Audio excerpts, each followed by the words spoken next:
तो दोस्तों आज की इस वीडियो में हम लोग बात करने वाले हैं कि जब आप लोग अपनी बाइक को बहुत ज़्यादा हाई स्पीड पे चलाते हो, टॉप एंड पे चलाते हो, तो आपकी बाइक के इंजन के अंदर क्या खिचड़ी पक रही होती है। सभी इन्फॉर्मेशन पाने के लिए वीडियो को एंड तक जरूर देखिएगा। वीडियो पसंद आता है तो चैनल को जरूर से सब्सक्राइब कर लीजिए। कोई दूसरी बाइक से रिलेटेड अगर आपको कुछ भी डाउट है, क्वेरीज है, तो वो चीज़ आप मेरे से पूछ सकते हो मेरे इंस्टाग्राम पर। इंस्टाग्राम की लिंक नीचे आपको डिस्क्रिप्शन बॉक्स में मिल जाएगी, वहाँ से आप लोग मेरे को फॉलो भी कर सकते हो। अब बिना देरी करते इस वीडियो को शुरू करते हैं। तो दोस्तों बाइक तो हम लोग सभी चलाते हैं, सभी लोगों का बाइक चलाने का अपना अपना तरीका होता है। कोई लोग बाइक को बहुत ज़्यादा फास्ट चलाते हैं, कोई लोग इकोनॉमी में चलाते हैं, कोई लोग एकदम मॉडरेट चलाते हैं। तो वैसे अगर देखा जाए तो ऑफिस जाने वाले बंदे 40+ एज ग्रुप वाले ही जो लोग होते हैं वो लोग अपनी बाइक को इकोनॉमी में चलाते हैं। फिर आते हैं 30 से 40 वाले एज ग्रुप, जो लोग अपनी बाइक को इकोनॉमी में भी राइड करते हैं और कभी कभी फास्ट भी भगाते हैं। बहुत ज्यादा फास्ट नहीं भगाते क्योंकि उनकी इस एज ग्रुप में शादी भी होने वाली रहती है। उन लोगों को लगता है कि ज्यादा तेज भगाएंगे तो कहीं एक्सीडेंट हो जाए तो शादी कौन करेगा। फिर उसके बाद आते हैं अंडर 30 एज ग्रुप वाले लोग, जिसमें कि सबसे ज्यादा टैलेंटेड लोग रहते हैं, सबसे ज्यादा रेड बुल वाले राइडर्स रहते हैं। और उस ग्रुप का मैं भी एक पार्ट हूँ, क्योंकि मेरे को पता है कि अंडर 30 एज ग्रुप वाले लोग में से जितने भी सारे लोग होते हैं वही लोग सबसे ज्यादा बाइक को तेज चलाते हैं, सबसे ज्यादा फास्ट चलाते हैं। तो वैसे हाई स्पीड पे चलाना, टॉप एंड पे भगाना, गाड़ी को बहुत तेजी से भगाना, इसके मैं खिलाफ नहीं हूँ। ये आप लोगों के लिए सही है जब तक आप लोगों को लगे कि हाँ इस फलाना स्पीड तक मेरी जो बाइक है मेरे से कंट्रोल हो सकती है। लेकिन कभी क्या आप लोगों ने ये सोचा है कि अगर आप लोग अपनी बाइक को टॉप एंड में भगाते हो, मतलब 130, 140, 150+ की एमपीएस तक की स्पीड से ऊपर भगाते हो, तो आप लोगों को क्या पता है कि इस समय आपकी बाइक के अंदर क्या क्या होते रहता है, आपकी जो इंजन है वो क्यों इतनी कम माइलेज देने लगती है। तो जी हाँ दोस्तों, जैसा कि आप लोगों को पता होगा कि आपकी जो बाइक है वो हर एक स्पीड पे अलग अलग टाइप की माइलेज आपको डिलीवर करती है। हर आरपीएम पे आपको उसमें अलग माइलेज डिलीवर होता है। जैसे कि अगर आप लोग लो आरपीएम पे राइड करते हो तो आपको माइलेज लगभग ठीक ठाक मिलता है। अगर आप लोग एक मिड आरपीएम पे राइड करते हो तो आपको काफी अच्छी माइलेज मिलती है। और बहुत ज्यादा अगर आप लोग हायर आरपीएम पे राइड करते हो तो आपकी जो माइलेज है वो काफी ज्यादा लो हो जाती है। मतलब इतनी लो हो जाती है कि आप लोगों ने उतना कभी सोचा भी नहीं होता है, उतनी लो हो जाती है। और वहीं अगर स्पीड के अकॉर्डिंग देखा जाए तो 30 से 50 में आपको काफी अच्छी माइलेज मिलती है, क्योंकि वो एक इकोनॉमी रेंज होता है और उसके ऊपर थोड़ी सी में आपकी माइलेज घट जाती है। लेकिन अगर आप लोग उससे भी ज्यादा मतलब 100 की एमपीएस से ऊपर भगाते हो तो आपकी उस कंडीशन में माइलेज सबसे ज्यादा घटती है। तो वैसे ये जो डिफरेंट कंडीशन है, इस कंडीशन में मेरे को अपनी बाइक की भी माइलेज पता है, क्योंकि मेरी जो बाइक है वो एक नॉर्मल राइडिंग कंडीशन में 35 से 37 की एमपीएल की माइलेज देती है। लेकिन जहां उसको अगर 100 की एमपीएस से ऊपर राइड करो तो उसकी जो माइलेज है वो 30 से भी नीचे गिर जाती है। मतलब लगातार उसको टॉप एंड में भगाने से, अगर 115, 120 की स्पीड पर लगातार भगाने से उस बाइक की जो माइलेज है वो लगभग 28, 29, 30 इस टाइप की माइलेज देने लगती है। और ये माइलेज जो है ये और ज्यादा बुरी तब हो जाती है जब आप लोग इस कंडीशन में किसी पिलियन के साइड राइड कर रहे हो तो।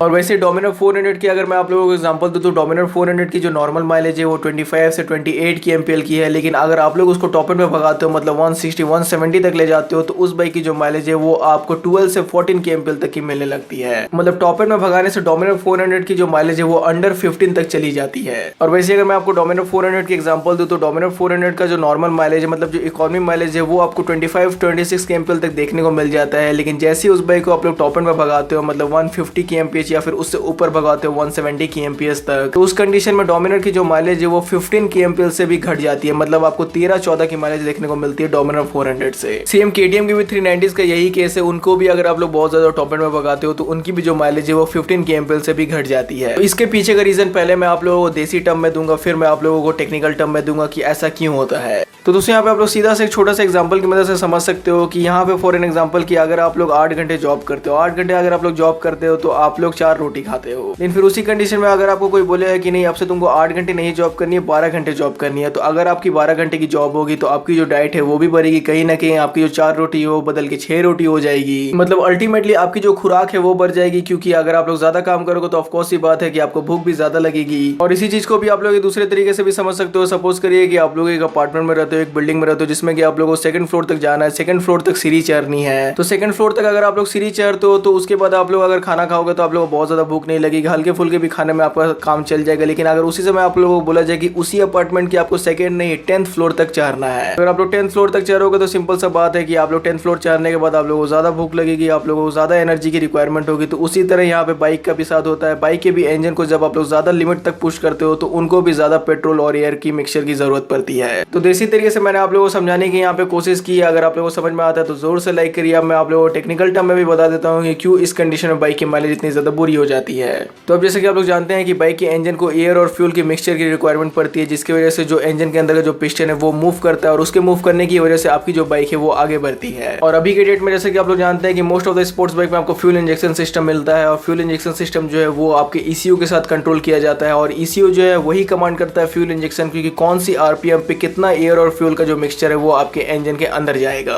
मतलब जब आप लोग अपनी नॉर्मल स्पीड पे राइड करते हो जैसे कि 50-60 kmph पे राइड करते हो, जब आपकी जो आरपीएम है वो भी नॉर्मल रहती है, मतलब 5 से 6000 के बीच में रहती है, तो इस कंडीशन में जो एयर और फ्यूल का मिक्सचर होता है वो बहुत ही मॉडरेट तरीके से इंजन के अंदर जाता है, मतलब ना ज्यादा जाता है ना कम जाता है, जिसकी वजह से आपको अपनी बाइक की सबसे ज्यादा बेस्ट माइलेज उस कंडीशन में देखने को मिलती है। लेकिन ये जो कंडीशन है पूरी तरीके से तब बदल जाता है जब आप लोग ठान लेते हो कि आज के दिन अपनी बाइक को पूरे घोड़े की तरह दौड़ाना है। तो उस कंडीशन में क्या होता है कि एयर और फ्यूल का जो मिक्सचर होता है वो इंजन के अंदर बहुत ही जल्दी जल्दी जाने लगता है, जिसकी वजह से आपकी जो बाइक की माइलेज है वो इतनी ज्यादा घट जाती है। मतलब टॉप एंड में भगाने की वजह से आपकी बाइक की जो फ्यूल इंजेक्शन है वो बहुत ही जल्दी जल्दी एयर और फ्यूल का मिक्सचर सप्लाई करने लगता है इंजन को, जिसकी वजह से आपकी जो पेट्रोल टैंक है वो भी बहुत जल्दी खाली होती है और आप लोगों को लगता है कि हाई स्पीड में चलाते वक्त बाइक माइलेज क्यों नहीं देती है। इसका सिंपल सा आंसर यही है कि जब आप लोग अपनी बाइक को बहुत ज्यादा हाई स्पीड में भगाओगे तो आपकी बाइक के जो एयर इनटेक है, आपकी बाइक की जो फ्यूल डिलीवरी है वो बहुत ही ज्यादा रैपिडली होने लगेगी और इसी की चीज की वजह से आपकी जो टैंक है वो जल्दी खाली होगी और आपकी माइलेज घट जाएगी। तो दोस्तों ये तो हो गई पहली चीज जो कि आपकी बाइक के साथ होती है जब आप लोग अपनी बाइक को हाई स्पीड पे भगाते हो, जब आप लोग टॉप एंड में भगाते हो। सबसे पहली चीज आपको यही देखने को मिलती है कि आपकी बाइक की माइलेज घट जाती है। जी हाँ दोस्तों, जब आप लोग अपनी बाइक को बहुत ज्यादा हाई स्पीड में भगाते हो, टॉप एंड में भगाते हो, तो आपकी जो बाइक है कहीं ना कहीं ओवर हीट होने लगती है। आपकी जो बाइक जो है वो ज्यादा हीट प्रोड्यूस करती है अपने नॉर्मल हीटिंग टेम्परेचर से। जी हाँ दोस्तों, जब आप लोग अपनी बाइक को बहुत ज्यादा हाई स्पीड पे दौड़ाते हो तो इंजन के अंदर जो वर्कलोड है वो काफी ज्यादा बढ़ जाता है, बहुत जल्दी जल्दी उसमें वर्क होने लगता है। जैसा सबसे पहले मैंने आपको बता दिया, एयर इनटेक बढ़ जाता है, फ्यूल का जो डिलीवरी है वो बढ़ जाता है, इंजन के अंदर का जो सिलेंडर होता है उसकी जो पिस्टन की मूवमेंट है वो भी काफी ज्यादा फास्ट हो जाती है, काफी जल्दी जल्दी वो भी मूव करता है, जिसकी वजह से आपकी जो इंजन है वो कहीं ना कहीं बहुत ज्यादा हीट होती है। इसलिए यहाँ पे हमेशा ये रिकमेंड किया जाता है कि कभी भी अपनी बाइक को बहुत ज्यादा हाई स्पीड पे नहीं चलाए, बहुत ज्यादा टॉप एंड पे नहीं चलाए, चलाए भी तो बहुत ज्यादा लंबे दूर तक नहीं चलाए, क्योंकि इस कंडीशन में आपकी जो बाइक है वो कहीं ना कहीं ओवर हीट होती है, एक्सेसिव हीट हो जाती है और एक्सेसिव हीट होने की वजह से आपकी जो इंजन है वो ऑटोमेटिकली ऑफ हो जाती है, आपकी जो कूलेंट है वो भी हद से ज्यादा गर्म हो जाएगी और कभी कभी कूलेंट ओवरफ्लो भी हो जाता है। तो इसीलिए हमेशा ऐसा ना करें, अगर आपने 5 मिनट 10 मिनट तक अगर बहुत ज्यादा टॉप एंड पे चला लिया तो उतना मोर देन इनफ है, उससे ज्यादा भगाने की कोशिश ना करें। हाँ, कहीं अगर इमरजेंसी अगर आपको एकदम जल्दी पहुंचनी है तब उस कंडीशन में आप लोग कर सकते हैं, लेकिन रेगुलर ऐसे करने से आपका जो इंजन है उसकी लाइफ पे जरूर कहीं ना कहीं असर पड़ता है। तो इसीलिए अगर आप लोग अपनी बाइक के इंजन की लॉन्ग लाइफ चाहते हो तो उतना ज्यादा उसको टॉप एंड पे नहीं भगाए जितना उसकी कैपेसिटी नहीं है। मतलब यहाँ पे ये मैं नहीं बोल रहा हूँ कि अगर R15 155 kmph तक जाती है तो रोज रोज उसको 155 kmph पे ही चलाना है। इस कंडीशन में जो है वो R15 का इंजन जो वो आपको जरूर कहीं ना कहीं धोखा दे देगा। तो वैसे यहाँ पे मैंने R15 का नाम जस्ट एन एग्जांपल के तौर पे लिया। यहाँ पे आप लोग ऐसा मत समझ लीजिएगा कि R15 को अपनी कभी भी टॉप स्पीड भगाने नहीं, आप लोग जोर से भगा सकते हो, लेकिन जैसा आप लोग जानते हो कोई चीजें रेगुलर बेसिस पे करना अच्छा नहीं होता है। अब जो तीसरी जो लास्ट पॉइंट है वो ये है कि जब आप लोग अपनी बाइक को बहुत ज्यादा हाई स्पीड पे चलाते हो तो उससे वियर एंड टियर भी काफी ज्यादा आपकी बाइक में बढ़ जाती है। और वियर एंड टियर से मेरा मतलब ये है कि आपकी जो बाइक की डिस्क पैड होती है वो भी जल्दी घसने लगती है, आपकी जो डिस्क प्लेट है उनमें भी कहीं ना कहीं असर आता है और आपकी जो टायर है वो तो एक समय के बाद घसी जाती है। और अगर आप लोग हाई स्पीड में हमेशा राइड करोगे तो उससे जो टायर की लाइफ है वो भी कहीं ना कहीं थोड़ी और कम हो जाती है, क्योंकि हाई स्पीड पर राइड करने से ये सब सभी चीजें जो है वो काफी ज्यादा गर्म होती है और गर्म होने से क्या होता है कि इनके अंदर का जो कंपाउंड होता है वो सिकुड़ता है और सिकुड़ने की वजह से इनका वियर एंड टियर ज्यादा होता है। तो टायर की जो एवरेज लाइफ होती है वो लगभग 7 से 8,000 किलोमीटर की होती है, कुछ कुछ टायर्स की 10,000 किलोमीटर तक भी होती है, लेकिन रेगुलरली हाई स्पीड पर राइड करने से आपकी जो टायर है वो भी बहुत ही जल्दी घस जाती है, क्योंकि हाई स्पीड में भगाने की वजह से आपकी जो टायर है वो भी गर्म होती है। आप लोगों ने MotoGP की रेस में देखा ही होगा कि लैप कंप्लीट करने के बाद जो उनके टेक्नीशियन होते हैं वो तुरंत टायर चेंज करते हैं अपनी राइडर्स की बाइक की। तो वैसे यहाँ पे हम लोगों के साथ भी होता है, लेकिन हम लोगों के साथ उतना ज्यादा नहीं होता है क्योंकि हम लोग अपनी बाइक में रेसिंग टायर्स नहीं यूज करते, लेकिन फिर भी हम लोग की जो टायर्स है वो गर्म होती है, क्योंकि टायर तो टायर होती है। और दूसरी चीज यहाँ पे आपकी ब्रेकिंग से रिलेटेड वियर एंड टियर होती है, क्योंकि यहाँ पे आप लोग हाई स्पीड पे अगर राइड करते हो तो बहुत ज्यादा आपको सडन ब्रेकिंग करना पड़ता है। कभी रोड पे चिंटू आ जाता है खेलते वक्त, कभी कोई एनिमल आ जाता है, कभी कोई चचा अचानक से टर्न ले लेते हैं। ये सब कंडीशन में ब्रेक्स का काफी ज्यादा हैवी यूज होता है और इतना ज्यादा हैवी यूज होने की वजह से ब्रेक पैड्स भी काफी जल्दी घिस जाते हैं। तो ये सब कंडीशन में ब्रेक पैड्स का काफी ज्यादा यूज होता है और यही सब चीजों की वजह से ब्रेक पैड्स भी काफी जल्दी घिस जाते हैं। वैसे यहाँ पे ब्रेक पैड्स की आपको ज्यादा चिंता करने की जरूरत नहीं है, क्योंकि ब्रेक पैड्स उतने ज्यादा महंगे नहीं आते हैं, लेकिन यहाँ पे एक चीज की आपको चिंता करने की जरूरत पड़ सकती है, वो है आपकी डिस्क प्लेट। तो हो सकता है कि बहुत लोगों को ये बात पता नहीं होगी, लेकिन यहाँ पे ये भी सच है कि डिस्क प्लेट की भी जो थिकनेस है वो भी एक समय के बाद वो पतली हो जाती है। मतलब डिस्क प्लेट जो है वो आप लोगों ने अगर आज जितना आपने देखा होगा, मतलब आप लोगों ने जब बाइक खरीदी होगी जितना उसका मोटापा देखा होगा, जितना उसका थिकनेस देखा होगा,